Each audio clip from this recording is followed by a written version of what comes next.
it's almost good to not know how hard it is. If I knew how tough it was or how fast you need to go or what you would need to do to get to the level that I'm at, you know, I might be intimidated by it or might think it's impossible to begin with.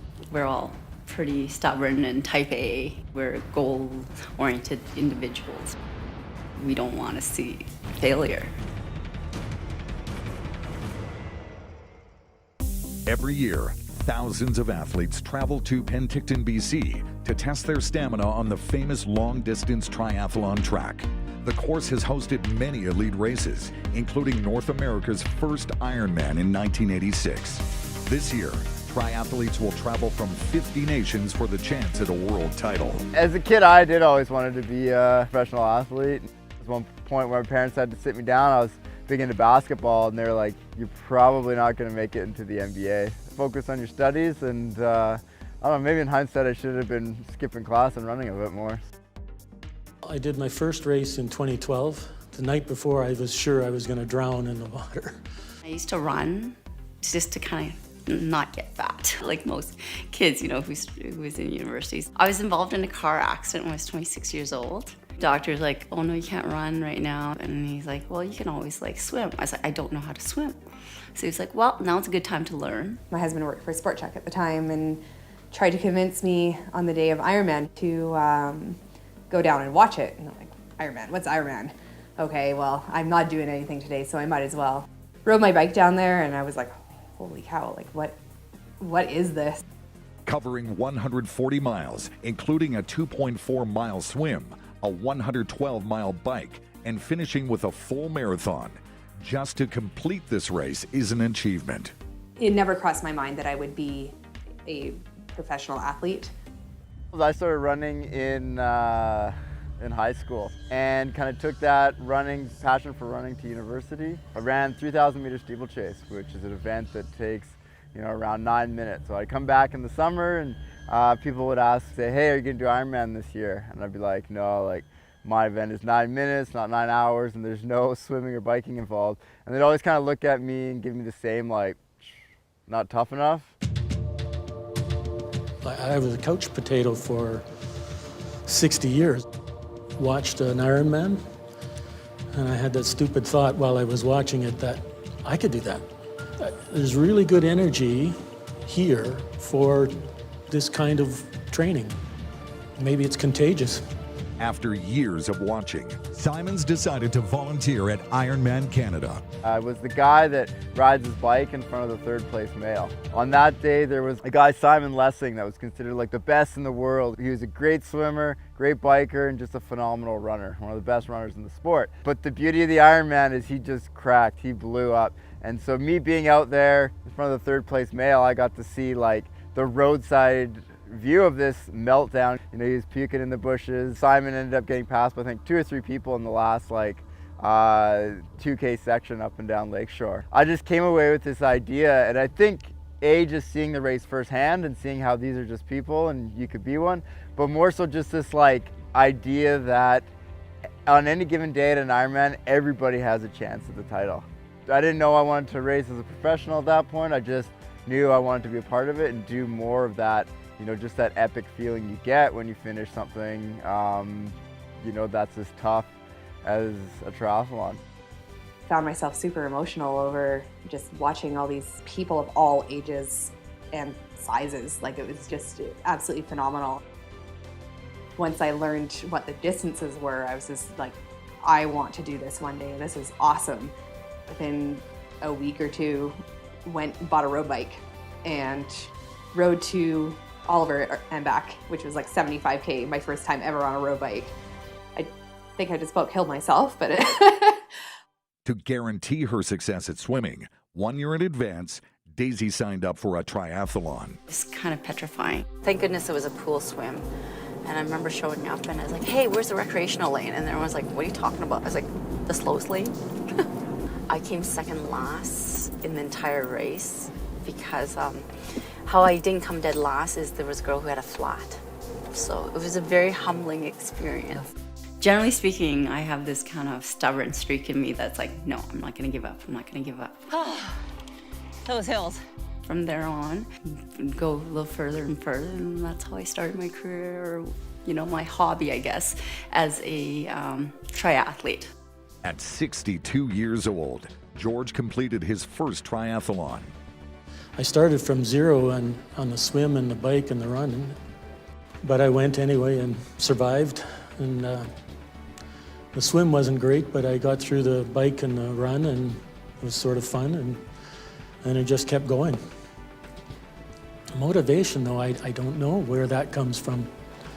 I never had it before I retired.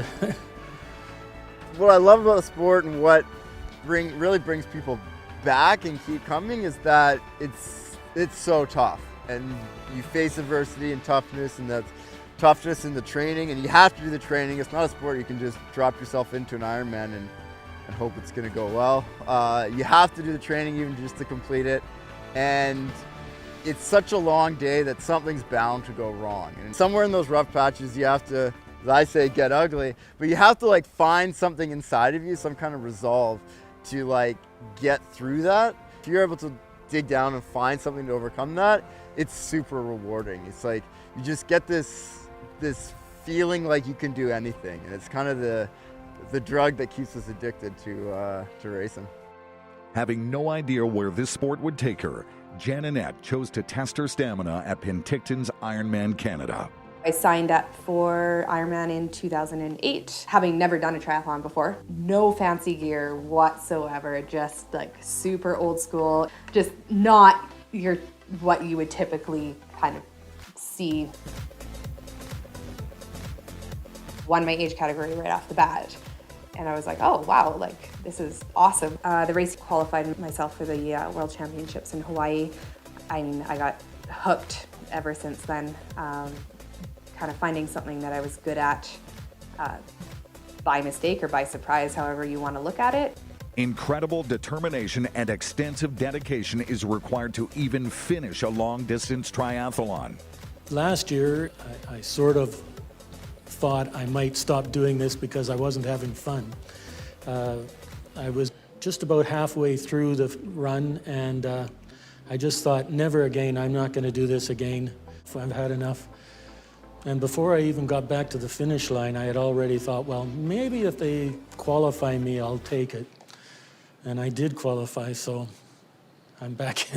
To race in this year's World Championships, athletes must have qualified as either an age grouper or a professional triathlete. For me, being a professional means that you're racing the best in the world. If you're a hockey player, you've got 82 games a year to kind of prove your worth and to kind of have some good games, and they average out. In our sport, you know, you might only do 2 or 3 Ironmans a year. You really got to make yours count, and I've been able to do that. I don't want to say the word I've been lucky, because it's been a lot of hard work put into it, but I guess maybe I've been fortunate that I've had a few really good races over the years that have kind of put me into the spotlight and really helped to to advance me from a sponsor point of view, and also to win some prize money at these events. Both amateur and professional athletes will race on the same course at the same time. I've only done one Ironman, that's it, and that was in 2013. And I don't think I'll do another one until maybe when I retire, because it consumes so much time, right? It's just holding a full-time job and then doing that. It's just, I don't know how other people do it. They do it year after year after year, and they do sometimes 2 a year, and it's just, I just don't know how they do it. I just find I get too off balance in my life that my focus is just triathlon training and really eat, sleep, and dream it and everything about it, and I'm like, oh God, I can't do this. I am a financial analyst for Enbridge. We don't typically do a lot of training. I go by more of quality versus quantity. My weekdays are pretty well, at most, hour and a half. After winning her age group at her first Ironman, Annette qualified to race at the World Championships in Kona, Hawaii as an amateur athlete. It was my last longer ride before going to Hawaii. So it was 7 or 8 days before. I was just coming back from Oliver down on South Main, and a car was turning right, and I'm not even sure if they even looked. They pulled up right beside me, and I was traveling about 30, 35K an hour. I don't know how people don't see cyclists, but we're invisible sometimes, unfortunately, and turned right in front of me, and I T-boned it with my head, shattered my helmet, and had a big bowling ball size contusion on my hip. I'm a very stubborn A-type personality person, and I'm like, no, trip's paid for, it's booked, I don't care what I'm feeling like, I'm gonna go and do the race. And had it set in my head that this opportunity may never ever happen again. My goal was to make it to the finish line in daylight. The race there is in October, so the days are quite short. I didn't, it was darkish when I came in, but. Jen returned home and learned that the injuries from her accident were more severe than realized. I developed epilepsy, started having seizures. I've actually suffered from moderate brain damage because of the amount of seizures that I've had. Just feel like I can't do things the way I should be able to do them. I couldn't bike by myself. I definitely couldn't swim by myself. Couldn't even sit in a bathtub in case I had a seizure in the water. There was no way I'd be able to do this sport. It felt like my life had ended at that point. Jeff Simons would soon become a recognized name in the professional racing world. In 2011, I was third at the Ironman 70.3 World Championships.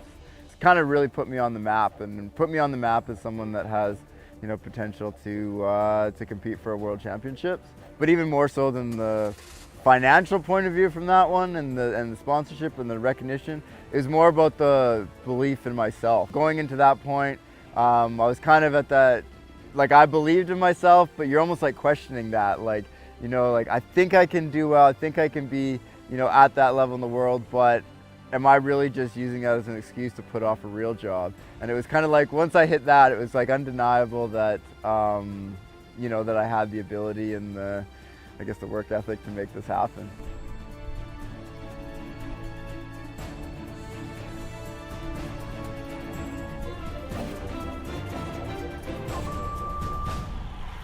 Most athletes train for at least 1 year prior to attempting this race. Last year, in my training hours, I totaled just over 500 hours for the entire year, swimming, biking, running. I think there'll be a little more of a run focus this year than last year, and I want to also push a little harder on the bike. With the swim, I can't gain a whole lot of time. I look at every race as a race against myself, and that's where I feel more accomplished in that way. And so far it's worked. You know, I've been able to go to this World Championship, so I'm considered an age grouper, and most of us just do it for fun. You can't be training all the time, so I kind of do other different things like snowshoeing in the winter, downhill skiing, cross-country skiing. Doing the same thing over gets a little bit tedious and boring. I'm filling my water bottle, getting ready to go for my long bike ride. It's gonna be a hot one, so make sure I have enough salt tablets and everything too, because it's gonna be so hot.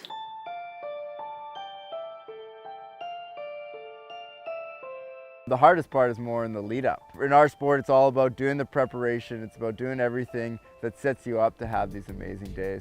And those are the times when you're doing the savage workouts or just making the sacrifices and doing the things you need to get there. You probably ride 3 to maybe up to 500K for me a week, and you probably swim about 15 to 20K. Biggest runs, you get up to 2.5 hours. That gets pretty close to 40K. Yeah, probably about 80 kilometers a week. I guess that'd be, you know, kind of 2 marathons. It's, yeah, it's harder than it sounds. I mean, everyone has up days and down days. Jen was forced to adapt to a new way of life. I've gone through a lot of stuff mentally within the last, I'd say, 10 or 12 years that I think has shaped me into the person I am now. Looking at it now, I do understand why those things were said, but at that time it was absolutely devastating to me. I was also told I couldn't have a kid. There would be something wrong with that kid because of the risks with medication. Like everything that I love in life is gone now. So I went through a couple of really, really bad years with my seizures. They were under control and ended up having a son, and he is perfect in all aspects. So that was a miracle. That was, yeah. My seizures actually got worse after I had him, and went through a lot of medication stuff. I saw a specialist in Vancouver, went through a lot of testing with that, and because of the amount of seizures that I've had, I've actually suffered from brain damage. So I do have a major short-term memory issue, which has affected a lot of aspects of my life. It's part of the reason why I had to go on a leave from the job that I was doing, but it has actually made my time management horrible. Okay, we'll go see Dad, and then you get to go to Sheena's. Yeah? Having found victory in this sport so early on, Jen refused to let her injuries stop her. I have definitely overcome that. I have found ways to obviously make this sport work, because otherwise I wouldn't be sitting here right now. So open water swimming, I'm never swimming in the lake by myself. I always have somebody with me or watching me. All the lifeguards at the pool know my condition and that they should be watching me. And during races, I get a different colored swim cap, and the swim support knows to watch for me. I hate to say it, but reality is if I have a seizure in the water with 2,000 other people, I'm not going to survive. That is reality. There's no way around that. Biking, I've obviously chosen to take that risk. And running, if I have a seizure while I'm running, the worst that's going to happen is going to be road rash. That's kind of the way I've overcome it. I always look at the fact that there's many other people, even in this sport, that have way worse conditions and have overcome so many bigger things. My goal ultimately is to encourage people to pursue their dreams and hopefully inspire people. That's kind of my goal, to kind of put everything together with what I've been through, what I've been able to achieve, and where I am today. Following several DNFs, Simon struggled to remain positive. You know, Jeff's had a tough year on a lot of fronts. A lot going on in his life, personal life as well, and then you compound that with training stress load, and it's hard to handle. The key to having an Ironman is being able to have a lot of good days, as opposed to having these really amazing days followed by these really crappy days, and these really amazing days and these crappy days. That's a hard way to really get that progression and get to that new level. Been able to nail out some like unbelievable races, but also had a few kind of dry stretches of maybe injuries or not performing as well. So that kind of puts a bit more of the pressure on you to really to step up to the plate and hit them out sometimes. After having incredible times following her return to the sport, Annette decided to take a shot at professional racing. I think I tested the theory of you come back stronger after you've had a kid, and I was in the best shape of my life by May. There was a couple friends that were doing the Ironman in Coeur d'Alene, and they were like, you know what, you should really race at the pro level. Like, why would I do that? And thought it over, and I'm like, you know what, why not? If I want to go back to Hawaii and I'm going to go back as a pro, I'm going to have to start to race these girls. Jen's first professional Ironman did not go as planned. It was 50 degrees that day. It was when we had that massive heat wave that came through. So there is like a 27% DNF rate for that race. It was just horrific conditions. I walked almost the entire marathon, and it was like a walk, try to take in something, try to jog, end up being sick to my stomach. Like, it was just like a repetitive, it was not a good experience. I couldn't give up. I didn't want to. My coach was actually there, he was riding alongside me out on the run course, and he's like, if you want to do Whistler, you should really quit. I'm like, I am not quitting. Like, just leave me alone. I'm not quitting. Finish the race, and I'm like, sign me up for Whistler. I don't exactly look forward to getting up at 5 in the morning, but once I get to the pool, it's great. You get in and go. Today we swam 2,400 meters. It was tiring, but it was really, when I get out, it really feels good. This afternoon I'll be riding in a spin class. Just the feeling afterwards is really worth the whole thing. It just feels good.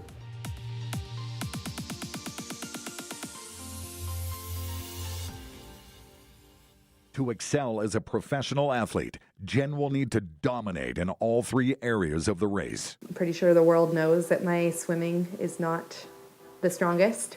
Right now I'm in the pool 5 days a week, really focusing on swimming. I am at that point in my career that if I don't get better swimming, it is going to negatively affect my race results. Juggling this level of training is a challenge within itself. Some days what I do to incorporate, to kill 2 birds with 1 stone, is I commute with my bike in, so I get a workout going in, and then I bike home also. And I do it on my old clunker of a mountain bike so that I just, make more effort. And then on the weekend, I just get on my road bike. It makes it that much easier, so yeah. So, because commuting in Calgary can be a nightmare. Balancing training and life and racing it definitely has its challenges. It's hard. We definitely work as a team together between my husband and myself. Yeah, day-to-day life is pretty chaotic, but yeah, it's basically just working together as a team, and family is always a priority, as is training, but family always comes first. You're okay. Offer me! There you go. There's been many, many, many times that I've ran a half marathon before 6 o'clock in the morning, and then my husband goes to work, and my son will go to daycare, or I have him all day, and then when my husband comes home from work, then I go to the pool and go swimming. Hey, we'll get your bike and we'll put it in the back. Or if we're going on a road trip, I will set out 2 or 3 hours before my husband and my son leave, and they'll pick me up somewhere along the way. It seems chaotic, and a lot of the time it is. I kind of joke that our life is a crazy circus, but we love it, and at this moment wouldn't trade it for the world.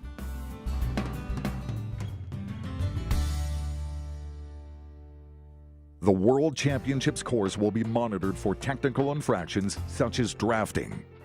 Drafting is when I'm behind her, what happens is she will create a win for me, so I won't have to do as much work.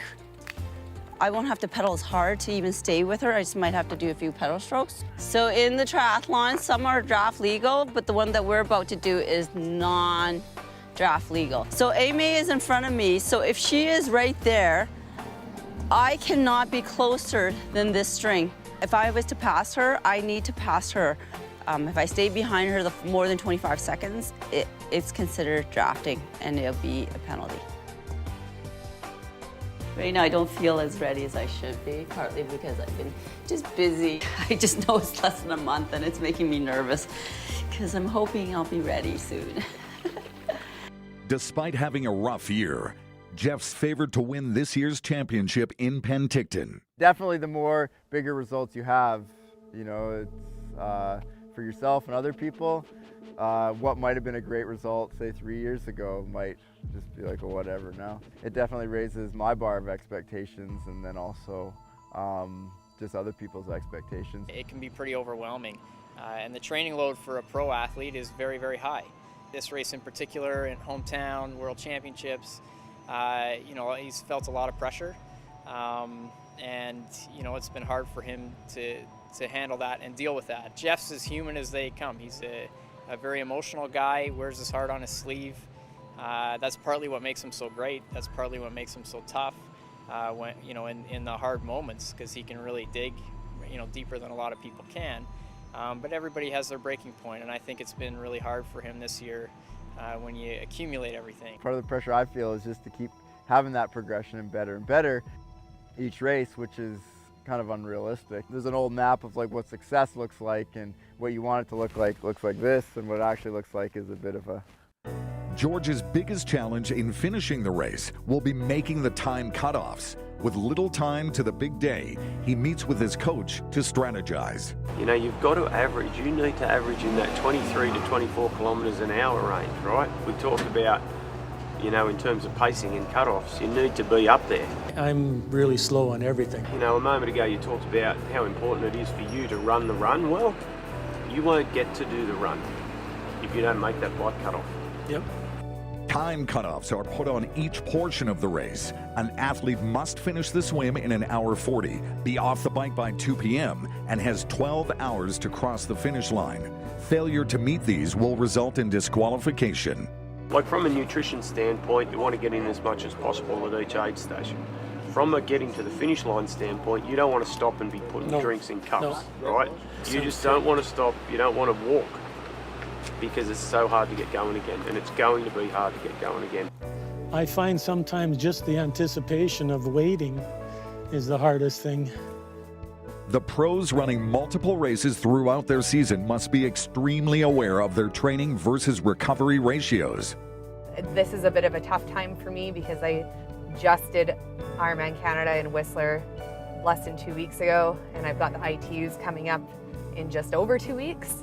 So it's this kind of recovery train taper is definitely challenging. That's why it's in the hands of my coach.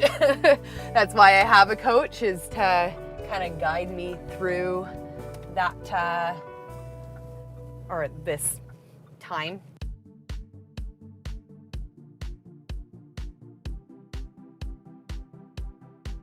My ride actually went really good this morning. I did about 70K, so I just actually went out part of the ITU course. Of how my body felt after doing Ironman Canada less than 2 weeks ago actually felt really good. So it's reassuring that hopefully my body's coming around and this isn't just a little bit of a teaser lie maybe that I'm not quite ready, but no, it was good.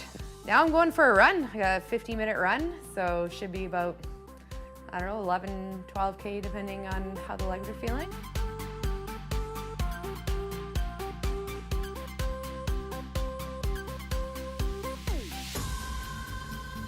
The caliber of both professional and age grouper athletes will be high, as it is a world championship race. Winning here would be amazing. It would be awesome to have Jeff and myself as repeat winners. That it's going to be a very competitive field. Well, it's a huge race, there's no question. I mean, it's the World Championship and it's in our hometown. The race here will definitely be a high caliber. She's going to go hard, there's no question. There's not going to be any holding back. We're not holding her on a leash. She's just going to try to have a good go at it.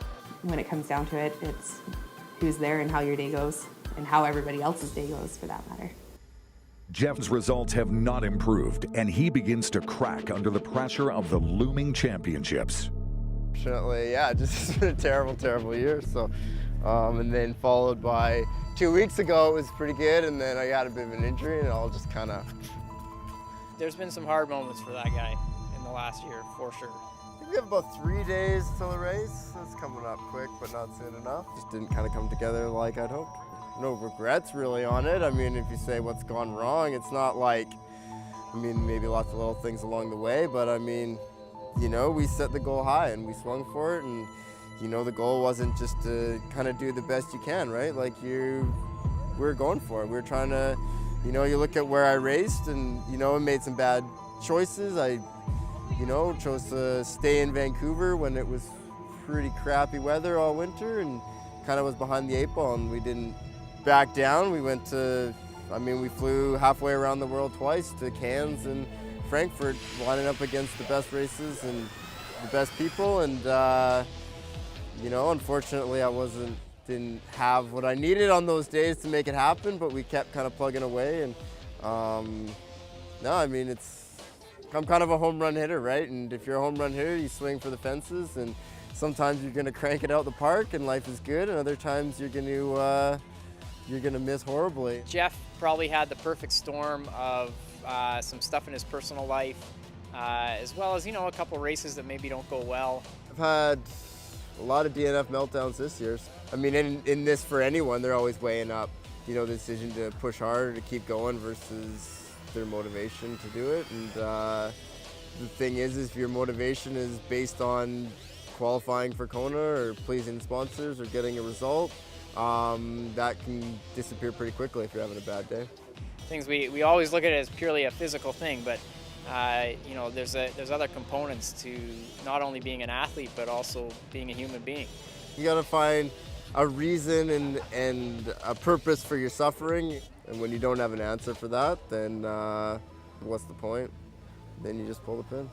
Say, I'll go to the next one. If I have that mindset and go in on Sunday, it's probably going to be another meltdown and another DNF. You know, if you got a good rhythm in your life and you feel good, and I don't want to say happy because it's not about being rainbows and unicorns about everything, but certainly if you're at peace and you're at ease with stuff, it's easier to kind of handle the harder moments. I mean, it's tough when it's like, you know, this is a one-time thing in your hometown, and you know, you don't show up kind of with the tools that you need to do well. It's probably just gonna make it more embarrassing if I'm not hitting where I'm capable of, but definitely leading up, I mean, this race has always been a huge, being kind of the local favorite and all that, it's been a huge amount of pressure. He's been through a lot, and I think maybe, you know, the pressure of this particular event in his hometown has been, you know, overwhelming at times. Yeah, it definitely feels more like going to an execution than a celebration, that's for sure, but Whoa, that was hard. yeah.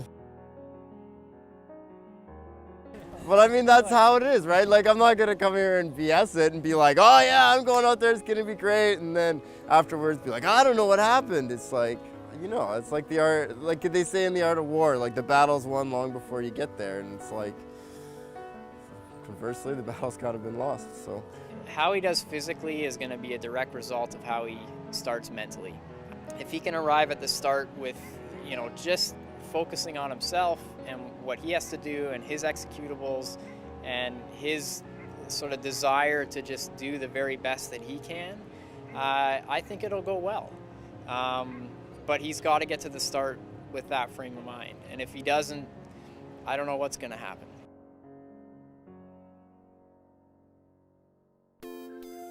After making the drive from Calgary, Daisy arrives in Penticton with 2 days to prepare. We drove here from Calgary today, so it's been a long drive. We're on the road at 8 o'clock, so 7 o'clock local time, and there's just a wildfire that was going on just outside Kelowna, so people were, you know, rubbernecking and slowing down, so it was pretty crazy. 2 days of rest, and then we go and race. So many bags. I feel like I'm a bag lady every time I do one of these, because you got to carry, like, you know, your wetsuits, and then your, I don't know, everything. And then, of course, the Canadian kit, everything is in here for Team Canada. So rode in it the other day, tested out, and it was like, didn't give me my, you know, girly bits any problems, so I'm happy with that. That's very important.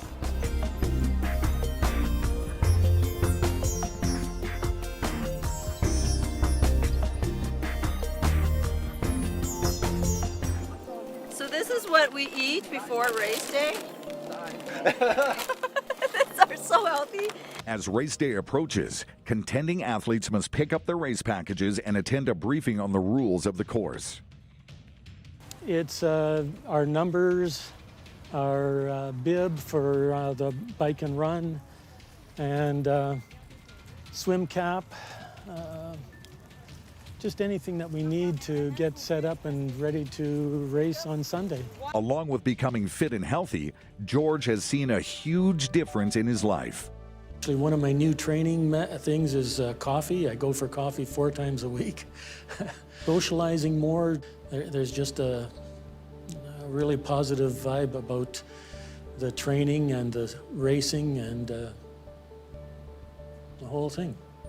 His wife has also become involved in his new lifestyle. When I go on my long 5-hour bike rides, she comes with me in the car and just follows, and she's got water and food and stuff on the way, and she works in the package pickup, and she likes working with the athletes and helping them, and yeah, it's pretty neat. I was gonna grab you, but then I thought, well, then I'd hurt you. Yeah. Are you jumping the line, sir? No. You wouldn't know that I'm just a shy, quiet guy by what I just was doing there. No, I was talking.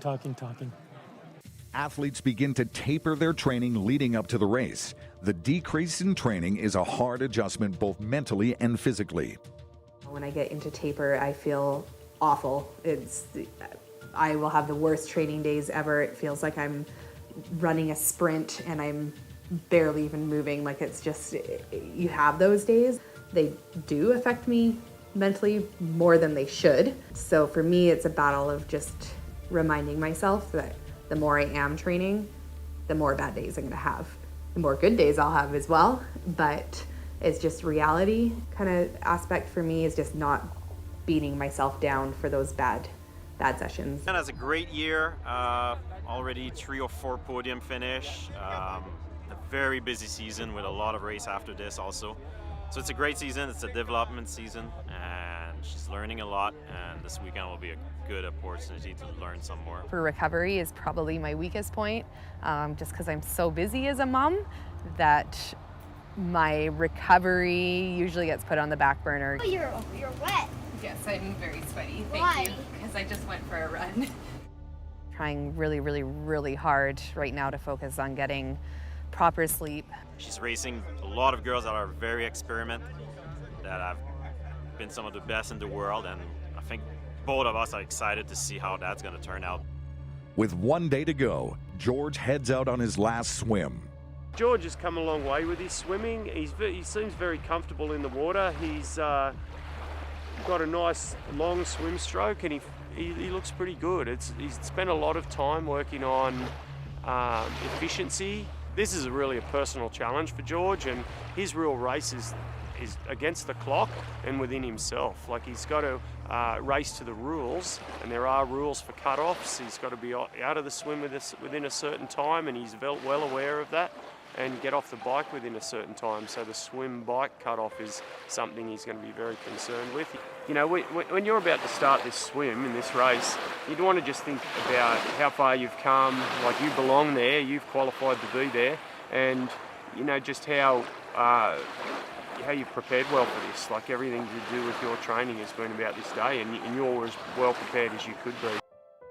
George, Daisy, Jeff, and Jen settle in for an early race start tomorrow. You know, it's getting close to 12 hours before the race, and it's just the last kind of final preparations. Might go for a quick swim just to kind of chill out, feel good, and other than that, just get ready to roll. So really the goal for tomorrow, we kind of reframed it. Instead of, you know, worrying about the play so much, it's just going to be go out there and try and be the ugliest competitor out there, or just try and hurt more than everybody else.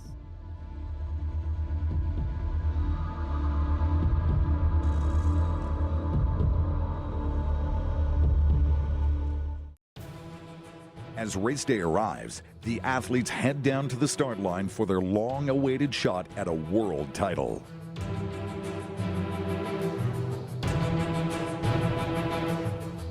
Jeff will show up because underneath all the stuff he's going through, there's a guy he's a champion underneath that. He's shown that many times in races. He's showed up at races that, you know, he's really had to gut it out to either get a win or get a placing that's awesome. Just got to get this guy on the start line. You know? It's very nerve-wracking. I won't lie to you because, you know, you don't know what to expect. I did not come from a swimming background. That is still very nerve-wracking, and especially with all the people like that. So I get really nervous about that part. This sport is very much a mental sport. If your head is not in it, you're gonna have a very hard time succeeding or even finishing. You can be 99% fit. If that 1% of your head is not in the game, chances are you're not gonna make it. Bike is my crucial part of the race. I've got to get through it to make my cutoff time. And it's going to be tight.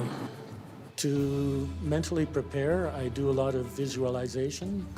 I know the course really well. I can virtually imagine myself at any point on the race. The success of an event of this magnitude heavily relies on community and volunteer support. We actually bid against this cities in Denmark, throughout the Asia Pacific, and so we were chosen. I think partly because we have this rich tradition of hosting triathlon. You know, it is, I think, part of that iconic course because we have the vineyards, the lakes, the scenic views, the country roads, but I think really is a very supportive community and this volunteer army that comes out in droves, and I think that's one of the things that makes Penticton kind of special. The race has a wave start, beginning with the pros and followed by each age group. The men's elite start is first, and Jeff Simons heads to the line. Everyone deals with adversity. There's no perfect training. There's always going to be things that are going to happen.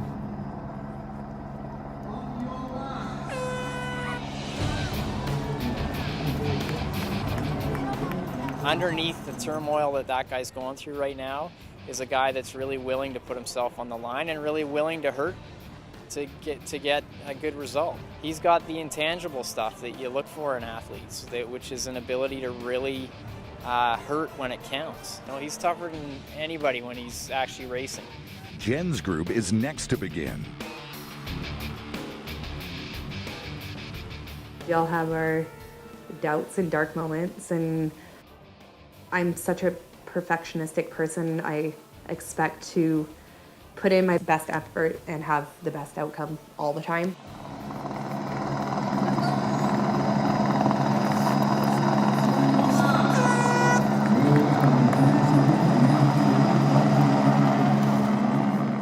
I came out of the water last year at the race here second last. So I had a lot of time to try to make up. I've always gone in with the mindset that the race cannot be won in the swim, so as long as I'm do decent and I can make up the time on the bike and the run, then I'll finish fairly well.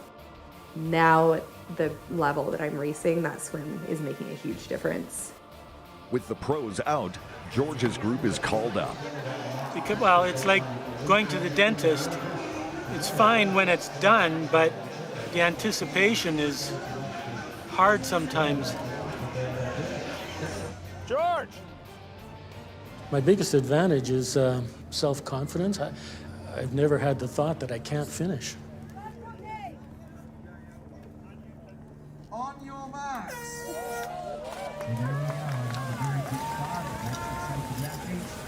No one getting a full start, and we just had one athlete who was a bit delayed in the previous grouping. He lost about 40 seconds as a result of that.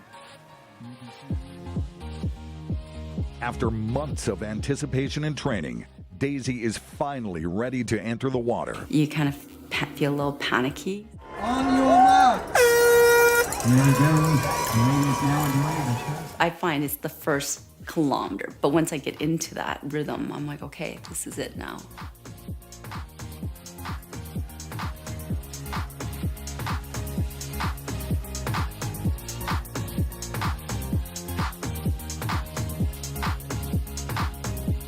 The athletes have 1 hour and 40 minutes to complete the 3-kilometer swim. The swim, it was the same thing as it's been all year. I just mentally was not into it. And it was just a grind. It was just a mental grind the whole way. And I was so close to pulling the pin after the swim. Jeff, go ahead, buddy. Jeff Simons is ready to head out on the bike course, completing the swim in 40 minutes and 40 seconds.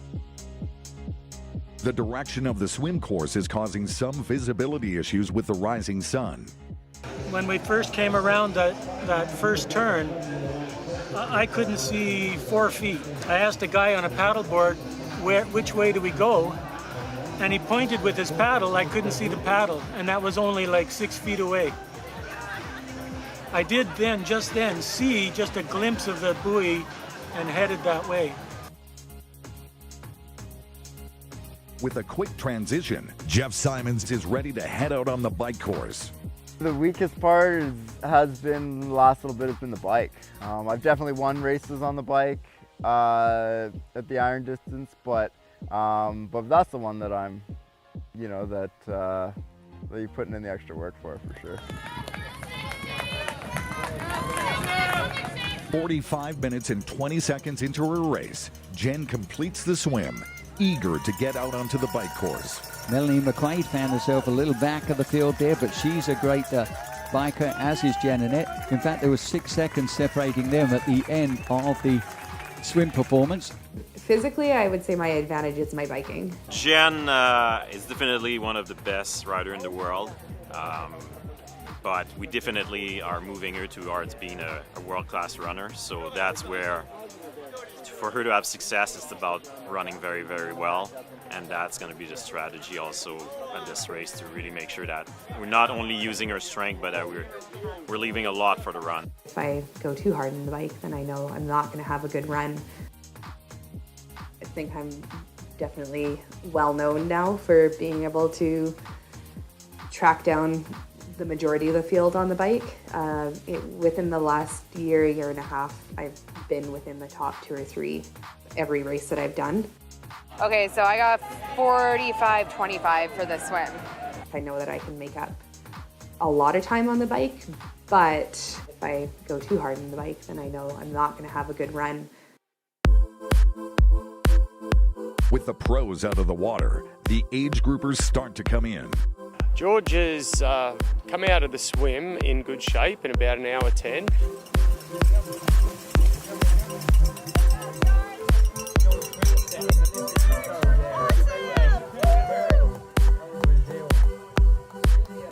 Right behind him is Daisy, having now completed her worst part of the day. Her swim went pretty good. She aimed for an hour and she ended up doing an hour 8:30. So that's not bad at all considering the massive pack that was out there. The swim was a little bit confusing because I had a hard time sighting, so it was a little slower. The swim is her least dominating aspect of triathlon. But you have to accept that you're never going to dominate all 3. I think she'll make a lot of time up on the run. She's a really strong runner. As the swim course closes, the rest of the athletes head out on their 120-kilometer bike ride. And again, just a reminder, each of the athletes, in order to have been able to complete and move on to the bike, they had to complete the swim within 1 hour, 40 minutes. But today, this is the serious business, of course, for these athletes. Don't forget, we've got over 1,300 people on the course right now. My advice to George out on the bike course would be eat, drink, and just keep going. Don't waste any time. And that's where it's at. It should be the same for everybody. You've got to plan for a 30-kilometre run this afternoon in the heat. You can't afford to start that dehydrated. I'll take in 400 calories an hour. If you don't eat enough, you can be in a world of hurt. I try to consume probably on average about 150 to 200 calories per hour based on my height and weight. Fast and furious in the men's division. A lot of people are hoping that they could see Penticton's very own Jeff Simons through. A reminder, he came up their swim in 17th position. Out on the bike course, Jeff's race takes a positive turn, putting him back into contending. Yeah, there's a down, like a rolling hill back into town, and being the local, I rode that a bunch and kind of focused on, how can I ride this? What's it going to feel like? And some guys that had dropped me pretty good on the hill, I was able to catch back up, and it was that moment where it's like, is it going to be a good one or is it going to be an average one? And I was kind of like, all right, I'm inside of these guys, I'm still in it, and mentally it was just a huge boost. Jen has managed to make up significant time on the bike. She's made up, I think, about 6 positions so far. There might be a few scared women out there of me on the bike. As Jeff pushes through the last few kilometers on the bike, Daisy reaches the top, a challenging pass.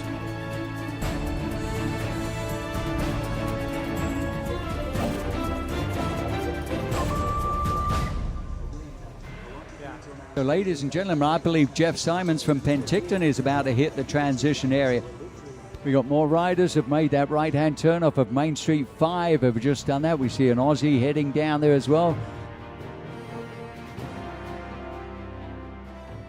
And Jeff Simons is out onto the run, ladies and gentlemen. So he's in the top 10 so far. And don't forget, he was in 17th place at the end of the swim. So there he is. He's in 10th place, the local man. And this man can motor. He knows the course well.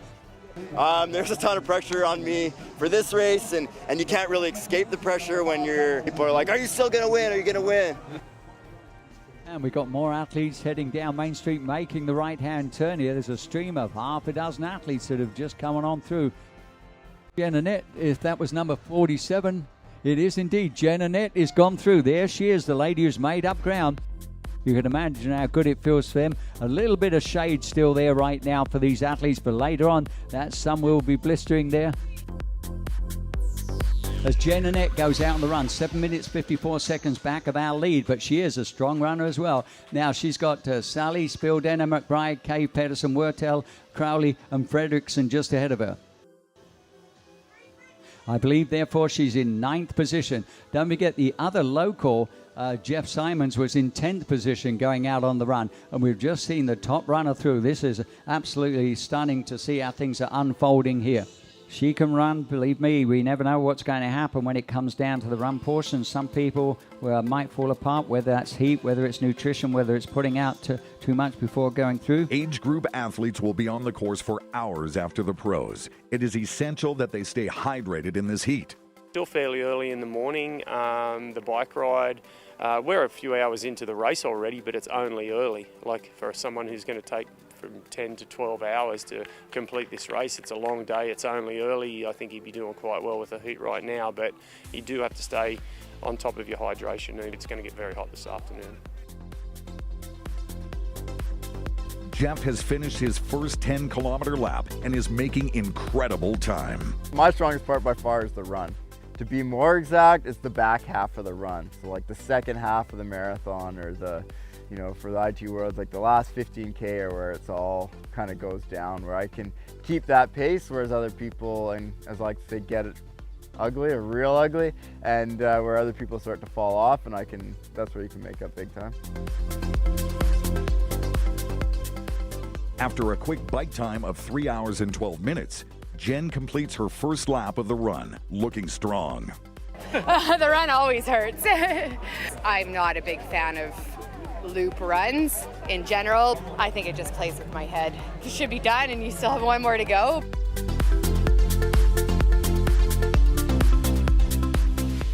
So you can imagine how good it's going to feel for other riders to come in shortly. Riders that will be age groupers.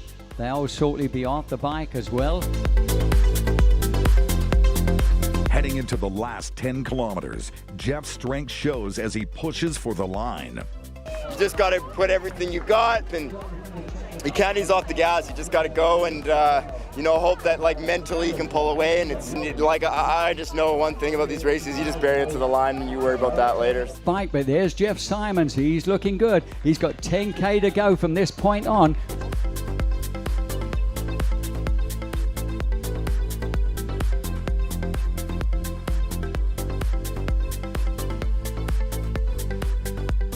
George he's been out to Summerland on the bike and back through town. So he's looking good, feeling good, and he's out on the first lap around Skaha Lake. So look at that. If you look down on Lakeshore Drive, there's a lady in red. That is the pentictonite, Jen Annette. Field is full of world champions, right? So, I mean, to be able to just to compete with them is an honor. The bike was really good. It was pretty beautiful around the lake, like both lakes. You got to go on the way out to Summerland there. Gorgeous. And it wasn't too cold. I thought it'd be cold, but oh my God, it's beautiful. And then you go out to Skaha. There's some hills, but they're not like unmanageable, but they're just so pretty. She's just finished lap 2, so she's come through. She's smiling, which is a good sign.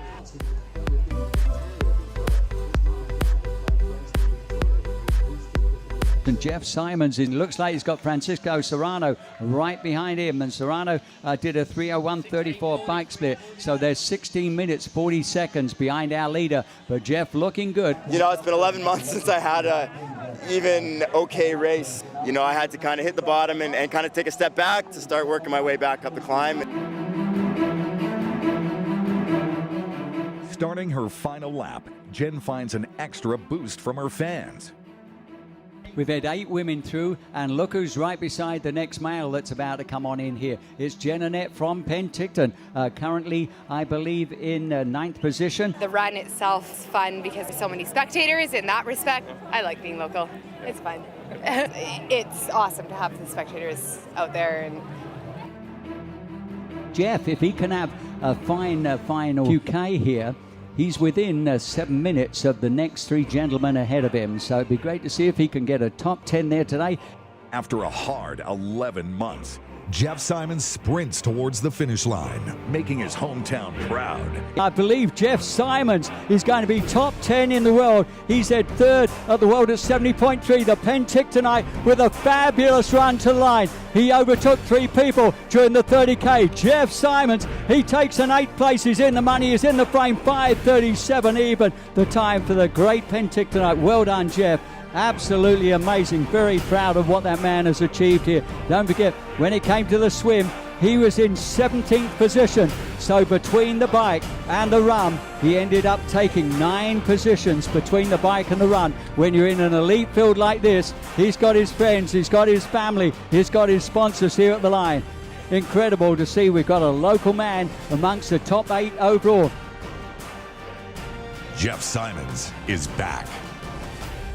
You know, it's not been a good year, and it was a terrible last couple of weeks, physically and mentally, and so to have a top 8 in the world coming off all that, I'm pretty stoked, and really stoked, and but more just I think this is going to set me up well for down the road, and I don't know, it just means a lot because I had to scrap for every little inch today. It wasn't my ultimate best, but it was my best effort. There'll be even better races to come. Oh man, that hurt. Day is heating up, and I'm talking about the weather, I'm talking about conditions. Off of the bike, Daisy starts on her favorite portion of the day. I just love the run. I just feel so happy. I've always got this perma-grin when I'm running. I just feel liberated because it's just me, myself, and no equipment. So that is awesome. And I don't have to worry about drowning. Over 6 hours into the race, George is giving all he has to make the bike cutoff.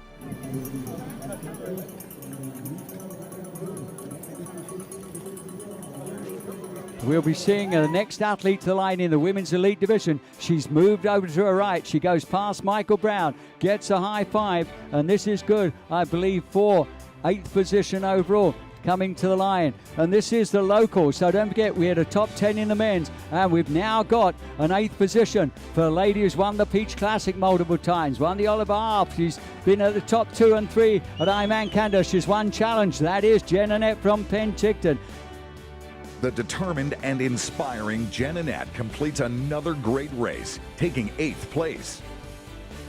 That was a crazy women's field, probably the toughest I've ever competed in, so I mean, all I could do is put it all out there and hope for the best. So, I mean, relative to where I finished, I think I did decent. I mean, obviously it's hot out, and definitely feeling the fatigue from Whistler a month ago. So, okay, it was a tough field. So, I mean, I did the best I could do, and that's all that matters, right? So, there's women out there that I beat that I've lost to in the past, and whether or not that's me having a better day and them having a bad day, or my fitness improving, it's hard to say. So I'd like to say it's a bit of both, but I mean, our field was full of world champions, so that's, at the end of the day, it's how we put our race together, and I couldn't have ran any harder.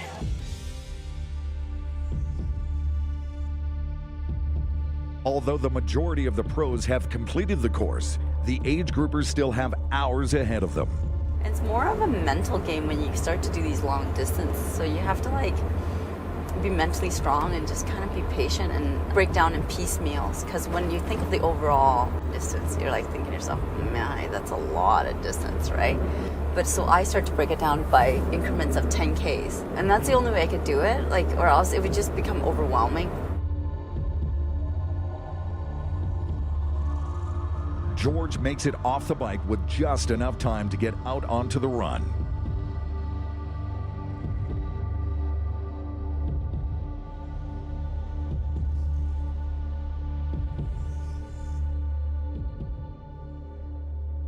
Just starting the run is hard. You know, you get off the bike, your legs are tired from the bike, and now you've got this half marathon to do that, yeah, you got to do it. 1 kilometer at a time, Daisy heads into her second lap.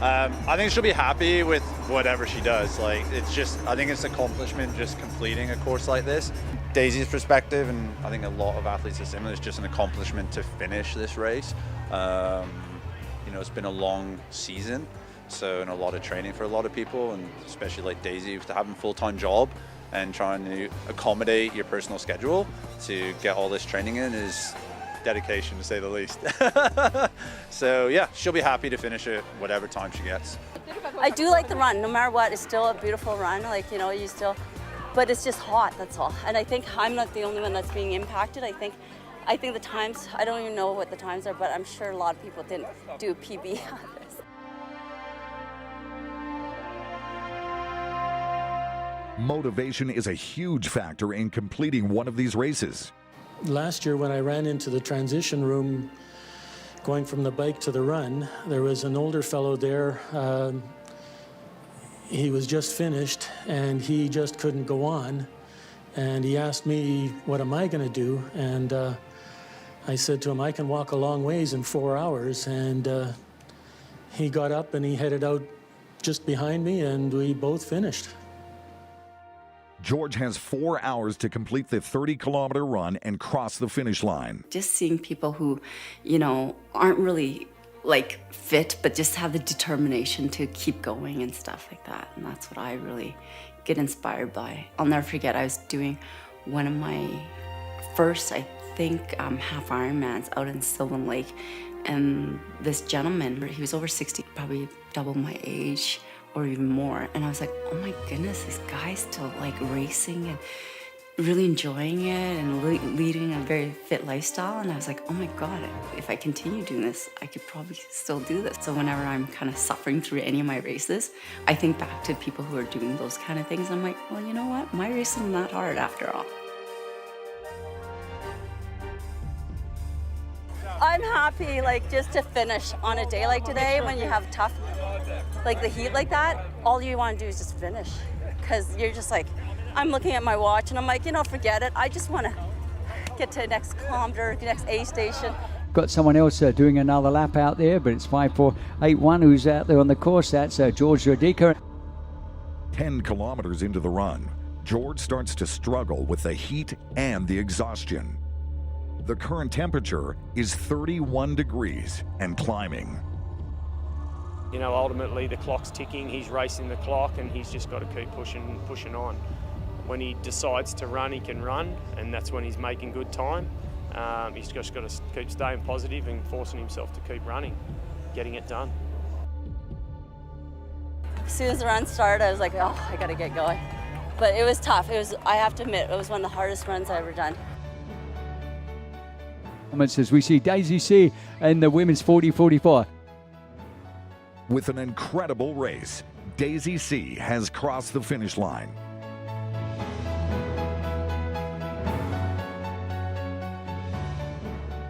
Just the run was so hot. Thank goodness there was a lot of ice, but man, it's one of the hardest runs I think I've ever done, just the heat. It's all like air is just to be done. Thank God. Very hot. After racing for over 11 hours, cheers and encouragement help an exhausted George. Good to see that he's in good spirits. Like, he might be hurting a bit, but he seems reasonably positive given how long he's been going. I knew a lot of people, like there was a lot of people that I trained with. So they were getting people to yell, and so yeah, there was a lot of people. I don't know why so many, but lots of people. It does help. Not for long, but it does help. Whether you are a professional athlete and complete this daunting challenge in 6 hours, or an age grouper that fights to the bitter end for a finish, finding the strength, determination, and courage to keep pushing is an unrivaled accomplishment. Grit your teeth and just like get ugly and just do whatever it takes to get to the finish line. That's what brings us all back. Because it's like you feel so empowered. Like you feel like if you can do that, you can do anything. If you look alongside the peach at this time, you'll see there is another athlete on their way to the line, but it looks as though it's tough going in the final few hundred meters. And again, you look up there, we are now about 150 meters away. There's an athlete that will be appearing shortly onto the carpet, coming into the magical final few meters. And again, you can only imagine how good that feels.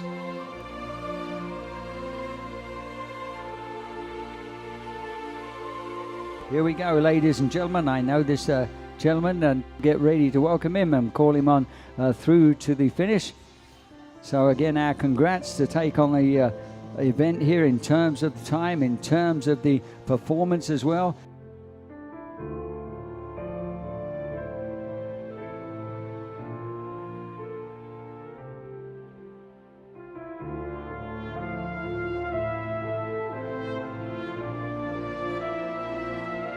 Number 5481 is the man who now hits the carpet to be wrapping things up for himself.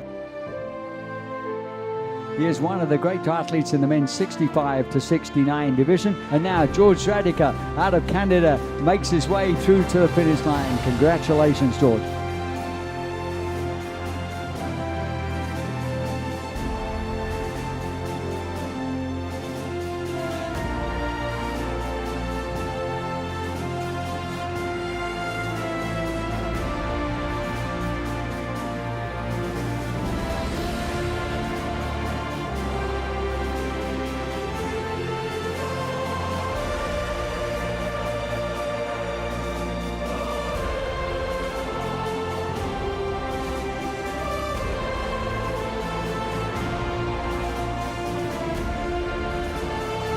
That was tough.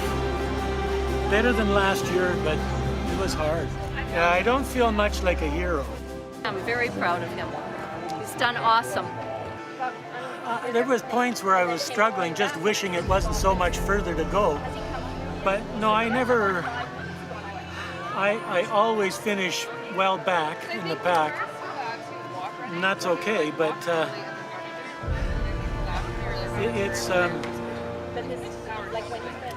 I've never not finished at least. As soon as you're done, you forget how bad it was, and all you do is remember the good stuff. Otherwise, you'd never sign up for it. I think tomorrow I want to spend some time at Tim Hortons having a coffee, sitting.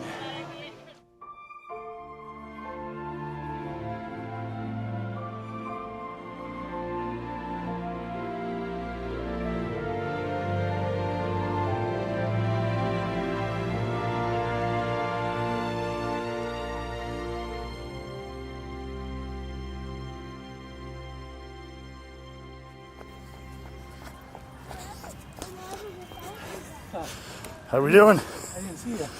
Stuck up on you.